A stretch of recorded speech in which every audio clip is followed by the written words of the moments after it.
Mayong bundag sa tanan. Aron mapalambo pa ang mga barangay sa unang distrito sa Davao del Norte, padayong nagahatag ang opisina ni Davao del Norte 1st District Representative Pantaleon Alvarez og mga proyekto alang sa nagkadayang barangay sa Tagum City. Ang mga proyekto gilangkuban sa construction sa line canal sa National Highways sa Magdum Section sa Tagum City, construction sa multipurpose building sa Magdum National High School, gikumpleto na ang multipurpose building kun barangay hall sa Barangay Magdum, gisugdan na usab ang construction aron mahuman ang construction sa multipurpose building ug barangay hall sa Magugpo South. Sa mga lugar nga dunay ipahigayon nga aktibidad si Congressman Alvarez, makikinabi kini sa mga residente aron madungog ang ilang tingog ug ipasabot sa kongresista ang mga paagi sa gobyerno aron matabangan ang mga komunidad ug mga barangay. Aron mamahimong mas mabulukon ang pagbisita ug pag-abli sa mga proyekto, nagahimo usab ang Alvarez Foundation og mga aktibidad sama sa medical mission, kundiin magahimo og libreng check-up ug hatagan og medisina ang mga nanginhanglan og tabang.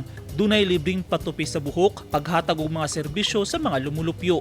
Matud ni Jen Maliwanag, ang presidente sa Alvarez Foundation, tumong sa foundation nga mas mahatagan og maayong pagtagad ang mga sektor aron mamahimo silang produktibong miyembro sa sosyedad. Eugene Hinutan, Newsline Philippines, Davao Region, stay safe.